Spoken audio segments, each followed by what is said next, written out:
Welcome to study channel. मेरा नाम है मोहम्मद कैसर। बहुत बड़ी अपडेट निकल कर आ गई दोस्तों। पेट 2023 का ऑफिशियल नोटिफिकेशन जारी हो गया और इसके लिए आवेदन भी आज से शुरू हो गए। तो जैसा कि मैंने आपको बताया था कि अगस्त के शुरुआत में ही पेट का विज्ञापन देखने को मिलेगा, बिल्कुल वही हुआ। आप देख सकते हैं, आपके सामने खुला हुआ है यूपी की ऑफिशियल वेबसाइट upSSC.gov.in और यहाँ पर पेट 2023 के लिए आवेदन की लिंक आ गई है। पहले हम लोग नोटिफिकेशन डाउनलोड करते हैं जो कि यहाँ पर है और फिर हम लोग लिंक पर क्लिक करके फॉर्म को भी देखेंगे। तो ये है दोस्तों ऑफिशियल नोटिफिकेशन पेट 2023 का। देख सकते हैं 1 अगस्त से फॉर्म भरना शुरू हो चुका है और ये चलेगा 30 अगस्त तक। और फॉर्म में आप संशोधन कर सकते हैं 6 सितंबर तक। तो ये इम्पोर्टेंट डेट्स हैं और इन्हीं डेट्स के अंदर आपको फॉर्म भर लेना है और कोई गलती है तो संशोधन भी कर लेना है। इसके बाद कोई भी आपको दूसरा मौका नहीं मिलेगा। यूपी की सभी भर्तियों में द्विस्तरीय परीक्षा प्रणाली लागू हो चुका है, आपको पता ही होगा। पेट का परीक्षा देना अनिवार्य है यदि आप चाहते हैं यूपी की किसी भी भर्ती में आवेदन करना। तो अब तक तो आपको यूपी की पेट परीक्षा का महत्व पता चल ही गया होगा। लेखपाल हो, वीडियो हो, तमाम कोई भी नई भर्ती हो, स्टेनो हो, जूनियर असिस्टेंट हो, सब भर्तियों के लिए पेट अनिवार्य हो गया है। और यूपी के अलावा भी कुछ समूहों की भर्तियां हैं जहां पर पेट मांगा जा रहा है। तो ये काफ़ी इंपॉर्टेंट एग्ज़ाम हो चुका है और जो भी छात्र इसका इंतज़ार कर रहे थे उनका इंतज़ार अब समाप्त हो गया। ये बताया गया है दोस्तों यहाँ पर कि पेट 2022 का परिणाम 25 जनवरी 2023 को घोषित किया गया था, जो कि 1 वर्ष की अवधि तक यानी 24 जनवरी 2024 तक ये प्रभावी रहेगा। अतः इस बीच में जो भी भर्तियाँ आएंगी वो पेट 2022 के सर्टिफिकेट से आवेदन आप कर सकते हैं। और ये जो नया पेट 2023 का विज्ञापन आज जारी हुआ है, इसका परीक्षा अक्टूबर तक पॉसिबल है। दिसंबर तक इसका रिजल्ट आएगा। जब इसका रिजल्ट आ जाएगा, स्कोर कार्ड आपको मिल जाएगा, तब जाकर ये स्कोर कार्ड वैलिड हो जाएगा भर्तियों में आवेदन करने के लिए। तो पिछली परीक्षा में जिन्होंने आवेदन किया था, इनका अच्छा नंबर आया था, तो वो टेंशन ना लें, उनका सर्टिफिकेट पूरा 1 साल तक वैलिड रहेगा। और 24 जनवरी से पहले कोशिश होगी यूपी की पेट 2023 का रिजल्ट जारी कर दिया जाए जैसे ही 2022 वाला एक्सपायर होता है। तो ये चीज़ यहाँ पर है और आने वाले समय में बहुत सारी भर्तियाँ भी यूपी से देखने को मिल सकती हैं। लोकसभा के चुनाव हैं, उसके आगे पीछे भर्तियाँ जरूर देखने को मिलेंगी। लेखपाल का अध्याचन लगभग 5000 पदों का यूपी को मिलने जा रहा है। अन्य भी कुछ भर्तियाँ हैं, वीडियो वगैरह की नई भर्तियाँ हैं, तो आप लोग इसके लिए तैयार रहिएगा। लोअर की भर्ती का इंतज़ार काफ़ी समय से छात्र कर रहे हैं। तो पेट में अच्छा स्कोर करना ज़रूरी है और पेट में आप 80+ स्कोर करेंगे तो ही जाकर आपका अच्छा परसेंटाइल बनेगा और तभी जाकर आप मुख्य परीक्षाओं के लिए शॉर्ट लिस्ट भी हो पाएंगे। इसका आपको ध्यान रखना है। फॉर्म भरने के लिए आपको पहले रजिस्ट्रेशन करना है, फ़ोटो साइन फिर अपलोड करना है, फिर आपको अन्य विवरण भरने हैं, फ़ी वगैरह आपको सबमिट करके अपना फॉर्म फाइनली प्रिंट आउट ले लेना है ताकि बाद में कोई समस्या ना आए। बाकी बताया गया है कि किस तरीके से आपको रजिस्ट्रेशन करना है, इस पर मैं अलग से पूरा एक डिटेल में वीडियो बनाऊंगा, तो उसको लेकर आप परेशान ना हो। फ़ोटो सिग्नेचर कैसा होना चाहिए इसके बारे में पूरा इंस्ट्रक्शन है।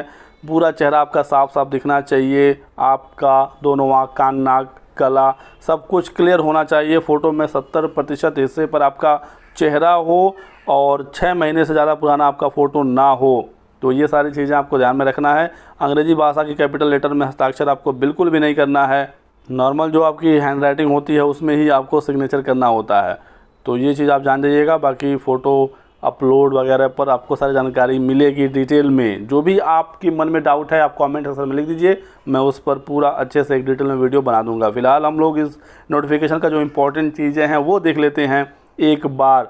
फॉर्म भरने की फ़ी आप देख सकते हैं दोस्तों, यहाँ पर यूआर के लिए टोटल 150 रुपये लगेगा, ओबीसी के लिए भी 150 रुपये है, एससी के लिए 95, एसटी के लिए 95, दिव्यांग जन हेतु अभ्यर्थी के लिए सिर्फ 25 रुपये, यानी जो प्रोसेसिंग फ़ी है सिर्फ वही लिया जाएगा।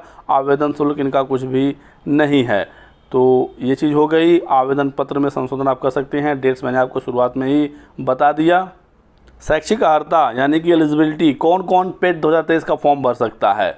तो जो भी छात्र हाई स्कूल पास है, 10th यदि आप पास हैं तो आप पेट की परीक्षा दे सकते हैं। इसके अलावा आपके पास कोई भी अदर क्वालिफ़िकेशन है, हायर क्वालिफ़िकेशन है, इंटर आप पास हैं, ग्रेजुएशन आपके पास है, पोस्ट ग्रेजुएशन आपके पास है, सब लोग फॉर्म भर सकते हैं। लेकिन न्यूनतम जो योग्यता है वो हाई स्कूल है और हाई स्कूल पास छात्र पेट की परीक्षा में बैठ सकता है।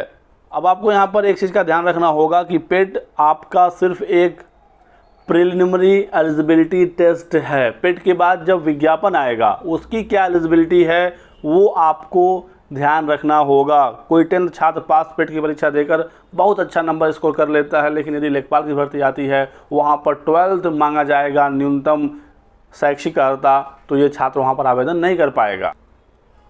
तो आप बात को समझ गए। आयु सीमा 18 साल है मिनिमम पेट के लिए, लेकिन यदि कोई भर्ती आती है जहां पर 21 साल न्यूनतम आयु सीमा है, तो कोई 18 साल 19 साल वाला बच्चा जो पेट में अच्छा स्कोर किया भी होगा 21 साल वाली भर्ती में आवेदन नहीं कर पाएगा। तो पेट में सबको मौका मिलता है, सब लोग फॉर्म भर सकते हैं, और जब भर्ती आती है तो उसकी जो स्पेशल एलिजिबिलिटी है यदि वो आपके पास है तो आप भर्ती में भी आवेदन कर पाते हैं। और यदि आपका पेट में अच्छा नंबर है तो आप शॉर्टलिस्ट होंगे, फिर आप उसकी मुख्य परीक्षा में बैठेंगे। यदि आप उसमें पास होते हैं तो फिर डी वगैरह होगा, जो भी आगे का उसमें प्रोसेस होगा। आरक्षण जो भी गवर्नमेंट्स के रूल हैं उसके अकॉर्डिंग यहाँ पर मिलेगा। एग्ज़ाम का पैटर्न वगैरह आपको मैं बता दूं शॉर्ट में, तो इसी नोटिस में सब कुछ बताया गया है। सर्टिफिकेट आपका 1 साल के लिए वैलिड होगा जिस दिन रिज़ल्ट इसका डिक्लेयर होगा। एग्ज़ाम का पैटर्न देखिए, 2 घंटे का पेपर होगा दोस्तों, 100 नंबरों का ये पेपर होता है और 100 प्रश्न भी यहाँ पर होंगे, यानी कि ये क्वेश्चन होगा 1 नंबर का। अब यहाँ पर देख लीजिए, हिस्ट्री से 5 अंक के सवाल पूछे जाएंगे और इसके अंदर क्या क्या टॉपिक हैं। एक एक टॉपिक दोस्तों यहाँ पर बिल्कुल डिटेल में बताया गया है। सिलेबस काफ़ी बेहतरीन है, मैंने पहले भी कहा था, आज भी इस बात को दोहरा रहा हूँ।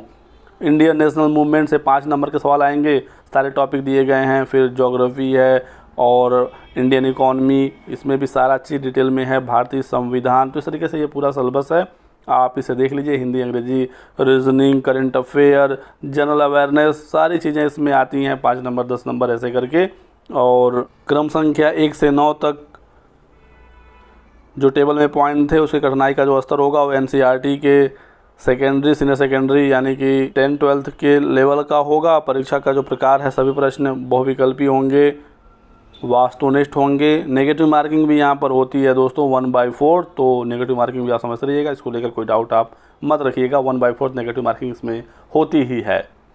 बाकी बात करें फॉर्म कैसे भरना है, तो वेबसाइट पर आपको आना है, यहाँ पर आपको लिंक देखने को मिलेगा, बिल्कुल ऊपर आपको यहाँ पर क्लिक कर देना है। आप रिडायरेक्ट होंगे इस वाली पेज पर और आप यहाँ पर देख सकते हैं कि पेट 2023 के लिए फॉर्म भरने का जो लिंक है वो अवेलेबल है। आप यहाँ पर अप्लाई पर क्लिक करेंगे।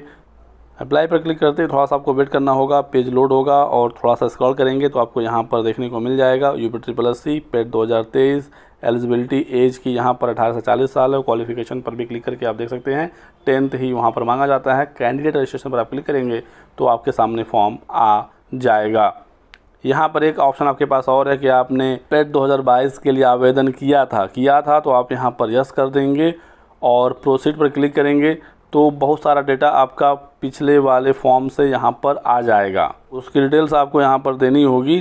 तो आपको अपने पेट 2022 का रजिस्ट्रेशन नंबर डालना होगा। प्रोसीड पर क्लिक करेंगे, फिर आगे अपने फॉर्म को भरेंगे तो ऐसे आपको फॉर्म भरने में आसानी हो जाएगी। और यदि आपने पेट 2022 का एग्ज़ाम नहीं दिया था तो कोई भी टेंशन नहीं, आप यहाँ पर नो कर दीजिए और प्रोसीड करिए। यहाँ पर आप सभी इंस्ट्रक्शन पढ़कर आई एक्सेप्ट कर लीजिए। तो ऐसे में आपको बिल्कुल नए सिरे से अपना पूरा फॉर्म भरना होगा। तो हमारे सामने फॉर्म आ गया। पर्सनल डिटेल में आपको यहाँ पर सभी डिटेल अपनी भरनी है हाई स्कूल की मार्कशीट के अकॉर्डिंग, कोई भी गलती मत करिएगा। और आप यदि एज में रिलैक्सेशन चाहते हैं तो आप यहाँ से क्लेम कर सकते हैं यदि आप रिज़र्व कैंडिडेट हैं तो। और फिर अपने एकेडमिक का डिटेल्स आप देंगे। यदि आप ग्रेजुएशन पास हैं तो उसकी भी डिटेल्स आप दे सकते हैं, पीजी पास हैं तो उसकी भी डिटेल्स आप दे सकते हैं। तो सारे ऑप्शन यहाँ पर हैं और मिनिमम हाई स्कूल है, सिर्फ आप हाई स्कूल की डिटेल्स देकर भी फॉर्म अपना भर सकते हैं। लेकिन फिर वही बात होगी, आने वाली भर्तियों में आप इनएलिजिबल हो सकते हैं। बाकी मैं पूरा डिटेल वीडियो बनाऊँगा, उसके लिए आप हमारे साथ बने रहें। कोई भी डाउट हो तो आप कमेंट सेक्शन में लिख दीजिएगा, बहुत ही जल्द आपको उसका जवाब मिल जाएगा। इस वीडियो में बस इतना ही। वीडियो को लाइक करिएगा और हमारे साथ बने रहिएगा। Thanks for watching.